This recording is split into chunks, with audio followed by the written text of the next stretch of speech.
Olá, tudo bem? O tema deste novo vídeo é família e suas mudanças estruturais. A família sempre existiu.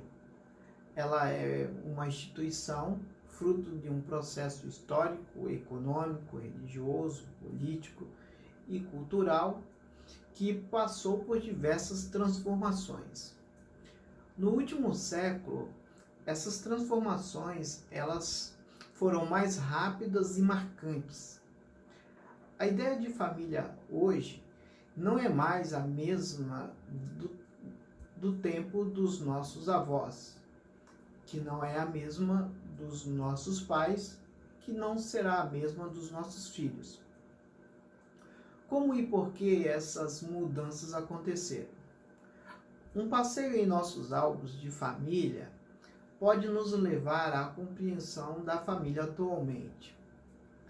A família foi a primeira estrutura social duradoura, muitíssimo importante para viabilizar as formas iniciais de posições e funções sociais, isto é, papéis sociais e status sociais, assim como as relações de parentesco, normas de conduta sexual e casamento, além de garantir a sobrevivência de seus membros e a reprodução de seu grupo e conservação de seus valores. Teremos uma transformação na ordem dos problemas e das problemáticas que estão ligadas às questões da família, como as transformações dos personagens que compõem o grupo familiar, destacando a família pré-moderna, do século XVI ao século XVIII, a família moderna do século XIX até mais ou menos ou aproximadamente 1960, na qual grande parte das pessoas hoje foram criadas, e a família contemporânea do final do século XX até os dias de hoje, século XXI. A família pré-moderna é denominada como família extensa. Era uma família que coabitava no mesmo espaço várias gerações, pais, filhos e avós. Do ponto de vista do poder, o pai, ele detém o poder absoluto e a mãe representa uma função meramente reprodutora.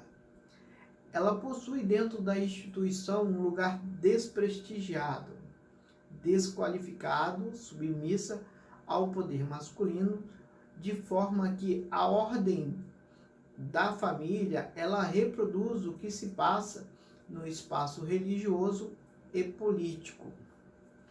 No espaço religioso, nós temos a soberania de Deus. No espaço político, a soberania do rei. E no espaço da família, a soberania do pai.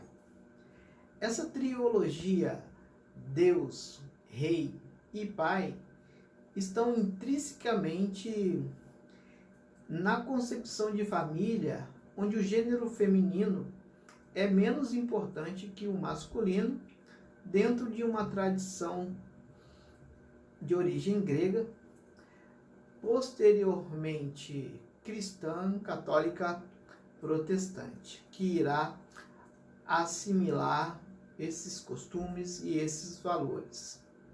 O historiador Thomas Lequet, em 1945, em seu livro A Fabricação do Sexo, denomina a teoria do sexo único, masculino e feminino, onde o sexo masculino é superior ao feminino.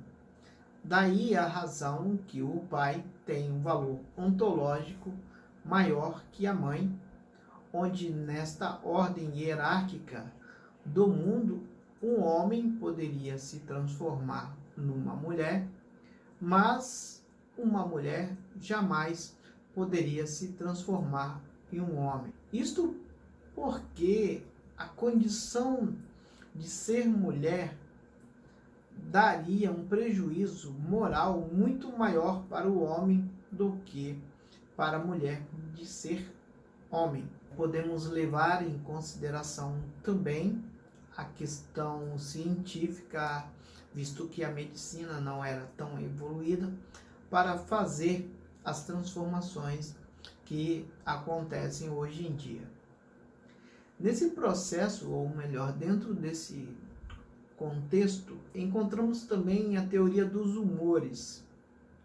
O simbólico pensamento tradicional presente na Grécia Antiga, os corpos naturais, eles possuem 4 qualidades: o calor, a secura, a umidade e a frieza. A predominância de uma ou mais destas qualidades no corpo define o elemento. Nos corpos em que predominam o calor e a secura, o elemento predominante é o fogo. Nos corpos em que predominam a frieza e a secura, a terra. O calor e a umidade, o ar. A frieza e a umidade, a água.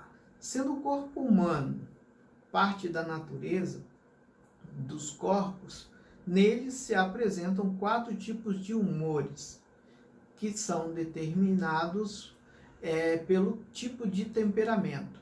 A presença da bile amarela faz o colérico, a bile negra, o melancólico, e o sangue, o sanguíneo, a fleuma, o fleumático. A vida saudável seria mantida pelo equilíbrio entre os humores. As doenças, elas seriam causadas pelo excesso ou pela deficiência deles. A prevalência de um humor quente simboliza a extroversão da genitália, e a não existência desse princípio haveria a invaginação. O homem era um ser luminoso, aberto para o sol, enquanto a mulher era uma figura cavernosa, fadada à invaginalidade, da obscuralidade. Essa teoria durou até o final do século XVIII e é uma teoria importantíssima porque mudou a concepção entre gêneros, definindo a estrutura estritamente patriarcal durante aquele período. Outra característica da família pré-moderna é que as crianças não eram ontologicamente diferentes dos adultos. O historiador Felipe Ares descreve em seu livro como as crianças eram concebidas socialmente. De acordo com ele, eram vistos como adultos em miniatura, desde a Idade Média. Viviam misturadas entre os adultos e não havia nenhuma discriminação, seja de ordem ontológica, anatômica ou corporal. E nessa estrutura, a figura dos avós era de muita importância, na medida que eles eram os guardiões da memória da genealogia de uma determinada tradição. Mesmo com o advento da imprensa, os mais velhos tinham um valor na transmissão viva do conhecimento da própria história familiar e social. Agora, vamos compreender como que se dá essa nova fase que é conhecida como família moderna, essas novas mudanças. O que caracterizou a família moderna pelos pressupostos político e moral da Revolução Francesa foi o estabelecimento das questões da igualdade de cidadãos, que representou uma revolta contra os privilégios da antiga nobreza laica e clerical do antigo regime. Um dos maiores acontecimentos foi a abolição da ideia de hierarquia e tradição, dando lugar aos princípios de igualdade, fraternidade e liberdade. Fora e dentro de casa, o mundo e as sociedades mudaram. Mudaram as famílias. Ser homem e ser mulher não poderia mais ser concebido ou estabelecido dentro dos princípios da família pré-moderna. Trata-se de uma questão ética e moral, a transição da família pré-moderna para a família moderna. Engels, em seu livro A Origem da Família, da Propriedade e do Estado, faz uma ligação da família com a produção material, utilizando-se do materialismo histórico dialético, relacionando a monogamia à propriedade privada da mulher. Nesse desdobramento, migra-se de uma teoria do sexo único para a ideia de diferença sexual. O que isso quer dizer? Ser homem e ser mulher não se diferencia por uma matriz de um sexo único, que diferenciava-se pelos humores, mas tem diferenças fisiológicas e anatômicas fundamentais que as mulheres possuem os mesmos direitos que os homens. Considerando a natureza do homem e da mulher, eles possuem funcionalidades sociais, políticas, civilizatórias diferentes. No século XX, ocorre uma revolução médica, uma medicalização e, ao mesmo tempo, uma revolução pedagógica. A família pré-moderna mudou. Os membros da família precisam se adaptar às transformações e se reinventarem para serem novos pais, mães e filhos. O patriarcado tenta sair do seu impasse e criar uma hierarquia, de forma que as mulheres, por sua compreensão biológica e moral, são seres fadados à maternidade. Elas têm quadris largos, geram filhos e amamentam.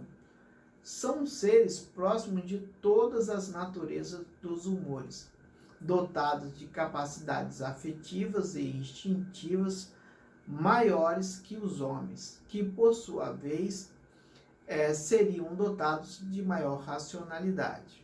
Apesar de ainda prevalecer fortes marcas do patriarcado, o rompimento moral da descontinuidade do padrão estabelecido, a mulher ganhou poder enquanto mãe, que na estrutura da família extensa ela não tinha, por ser considerada um ser desqualificado, cuja função era reprodutiva.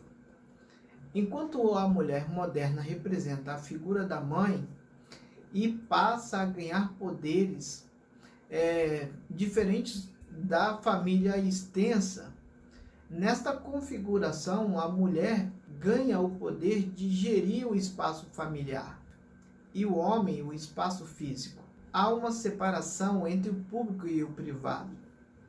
Enquanto que a governabilidade familiar é outorgada à mãe, a governabilidade pública é outorgada ao pai.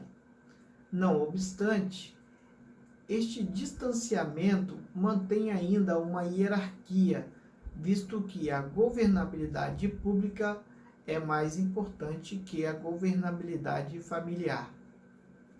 Na família moderna, a figura do marido e da mulher dão lugares à figura do pai e da mãe. Mas alguém pode pensar que o patriarcado tenha restabelecido seu poder de submissão, colocando-se acima das mulheres. Mas ainda que parecessem submissas, elas passam a ter um poder que antes não tinham, o de governar o espaço doméstico, onde a criança se coloca no lugar majestoso. Este novo poder surgiu junto com a transformação da civilização ocidental. A concepção de que o que mais produz riqueza numa nação não é mais necessariamente a sua extensão territorial, mas o que passa a viger a partir do século XVIII e XIX é que a riqueza de uma nação não está baseada necessariamente nos bens naturais dentro do seu território, mas aquilo que Foucault classificou como qualidade de vida da população. Dentro desta lógica, uma população qualificada se transforma na maior fonte de riqueza das nações. Há todo um princípio no plano da economia política quando você se desloca para o plano da população. Dois critérios serão exigidos como critérios de qualificação. São eles: a saúde e a educação. Forjar uma população qualificada que poderá extrair os bens da natureza, do seu território ou de outro, é aquilo que faz com que as nações sejam ricas ou pobres. A próxima questão a ser observada nesse processo é a concepção de que a criança ela é o futuro, passando a se tornar o centro da família. Ocorre uma revolução médica e pedagógica, onde o ensino torna-se obrigatório e implica no investimento da criança. As faixas etárias elas serão forjadas a partir do século XIX, criando a concepção de que a criança é o futuro. Os pais eles serão instruídos a levar a criança a uma percepção que um observador neutro não encontraria, e a ocultar todos os defeitos, doenças, mortes, renúncias, aflições, restrições das próprias vontades não devem vigorar para a própria criança, tanto o que diz respeito às leis da natureza quanto às sociais, elas serão revogadas para que a criança torne-se o centro das atenções na família, ou ela não pode ser constrangida, a fim de não prejudicar esse desenvolvimento psicoemocional. Sua Majestade, o bebê, deve concretizar um sonho não realizado por seus pais, tornar-se um grande homem ou tornar-se um príncipe como tardia compensação para a mãe. Ele é colocado como objeto de todos os investimentos, no qual toda a organização familiar vai girar. A criança investida, saudável, bem educada, resultaria na condensação de uma população qualificada. E, portanto, numa nação rica dentro desta governabilidade do espaço privado, a figura da mãe é aquela que vai cuidar das crianças, e a mulher, a ela está conferido o investimento doméstico, sobretudo a mediação entre as instituições, família, escola e médica. Isto é importante porque toda a concepção de tempo neste momento é constituída em torno da família nuclear burguesa. Do ponto de vista da sua formação, ela é diferente da família extensa. Ela se condensa dos pais e dos filhos, e os velhos passam a ser marginalizados, sendo condicionados a uma morte social. Toda essa nova estruturação visa a qualificação da população. Algumas especialidades médicas foram criadas no século XIX, a fim de possibilitar essa qualificação em torno da criança.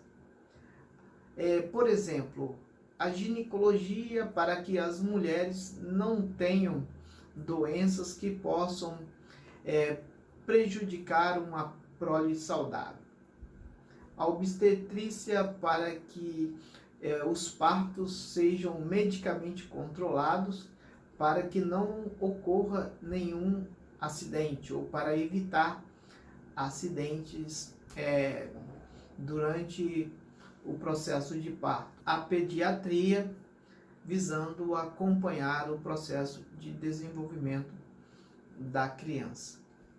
Toda essa constelação de fatores gira em torno da majestade à criança, que é o condicionador da qualidade populacional. A família moderna é definida quase que exclusivamente pelo papel da mãe. Essa figura cuidadora da prole, repleta de diligência, que povoa o nosso imaginário.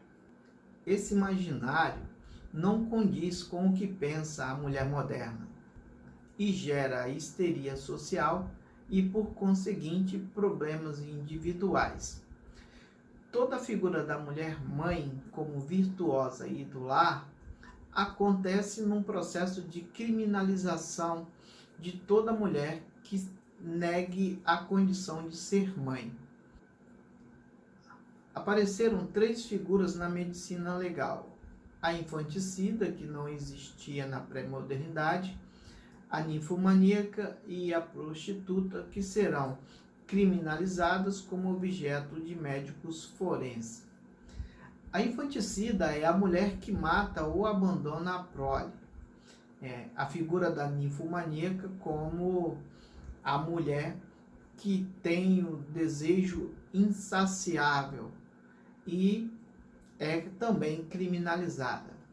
A prostituta é a mulher que vive do prazer e nega a maternidade.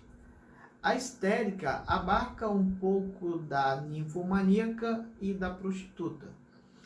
Porém, tudo isso acontece no imaginário e não se traduz necessariamente na prática. É bastante confusa e complexa, recusando-se à condição de ser mãe. Esse comportamento ele é interpretado como rebeldia feminina quanto à diferença sexual, segundo Freud.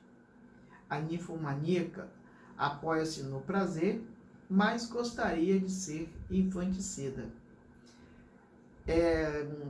Aparecem nesse contexto 2 patologias que são a melancolia e a depressão, que aportam nas mulheres que perderam a batalha para o espartilho da maternidade, ou seja, de alguma forma tornaram-se mãe e terão que se submeter aos padrões estabelecidos.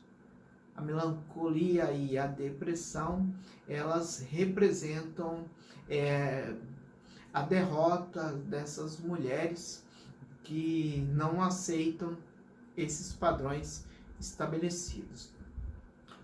Outro fator importante a ser observado na família moderna é que quando os filhos crescem, a mãe não quer que os filhos vão embora. Ela entende que deu o seu melhor no melhor momento da sua vida, no momento em que era jovem, forte e ativa, e quando ela chega aos 40, eles querem ir embora e ela sente-se como um fruto esvaziado. O grande fator propulsor da mudança nesse momento da família moderna é que a mulher saia desse lugar exclusivo de ser mãe. Agora vamos conhecer um pouco desse processo da família contemporânea. Desde a década de 1960, a família vem passando por uma nova e profunda transformação, resultado direto da autoafirmação das mulheres. Elas saíram para o mundo em busca de identidades que não seja só a figura de ser mãe. Mas o que será que encontraram? A mulher não quer mais ser condicionada à limitação de ser mãe, sob o legado da governabilidade doméstica. Ela quer estudar, quer disputar com os homens a questão do espaço público, gerando uma nova reorganização da família, trazendo novos problemas e paradigmas que não estavam presentes na família moderna. Entre eles, a dissolução do casamento, base da família burguesa. O casamento deixa de ser um contrato marcado pela perenidade e as pessoas se conjugam pelo desejo. E se o parceiro não alimenta o projeto existencial? Quando os parceiros não realizam essa expectativa, as pessoas trocam. Dentro deste conflito, haverá um crescimento das famílias monoparentais, onde apenas um dos pais se ocupa da criança, enquanto o outro convive fora do mesmo espaço. Quando as pessoas se casam novamente, os filhos dos outros casamentos passam a conviver com diferentes regimes de autoridade. O companheiro exerce um papel de pai, mas nem sempre isto é possível, configurando-se um poder sem autoridade em relação àquele que não é seu filho legítimo. Podemos entender que há uma desorganização da estrutura da família burguesa, num plano da autoridade, da durabilidade e da conjugabilidade. A questão da autoridade vai acarretar efeitos geopolíticos importantes. Com a desorganização da família nuclear burguesa, a socialização primária e secundária da família fica incompleta, handicapée, e espera que a escola faça o trabalho que a família não fez. Instituições são criadas para fazer esse trabalho, como as creches, e cada vez mais cedo as crianças passam a ir para a escola. Como consequência, o investimento na criança fica comprometido, porque afeta a sua formação subjetiva, gerando falta de limite nas novas gerações de jovens e adultos, que são também mais sensíveis e fragilizados. Segundo André Green, isso chama-se narcisismo negativo.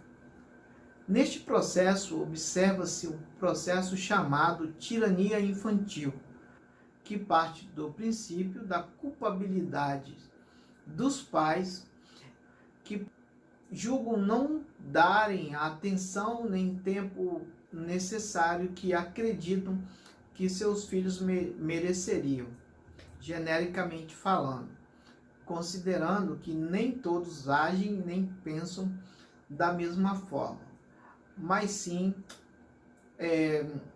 a grande maioria. O bullying nas escolas também é resultado da perda da valência da autoridade familiar, que muitas vezes não está presente nos dias atuais. Em torno disso, todas as patologias sociais, elas vêm por causa desse novo modelo de maternagem e narcisismo negativo. O aumento da violência e compulsões ligadas à melancolia e depressão assume o lugar de antigas neuroses. Na Europa, ocorre um processo de revalorização dos idosos que vai reivindicar esse espaço institucionalizado como demanda de movimentos sociais. Numa perspectiva da análise sociopolítica, a família adquiriu uma importância significativa a partir de 1933, com a vitória eleitoral dos nazistas na Alemanha Ocidental. Enquanto Hitler começava a construir o Estado totalitário, os teóricos e pesquisadores sociais se perguntavam por que os operários alemães e grande parte das camadas mais baixas da população votou no nazismo, embora contrariasse seus interesses materiais. Destacam-se duas pesquisas levadas até o fim pela Escola de Frankfurt. Esses estudos eles eram direcionados à autoridade e família. Os estudos feitos sobre autoridade e família ficou conhecido como personalidade autoritária.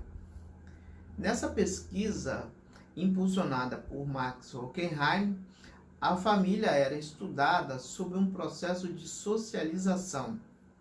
Segundo Horkheim, na família burguesa do período liberal, predominava o domínio do pai, que desfrutava do seu papel de provedor.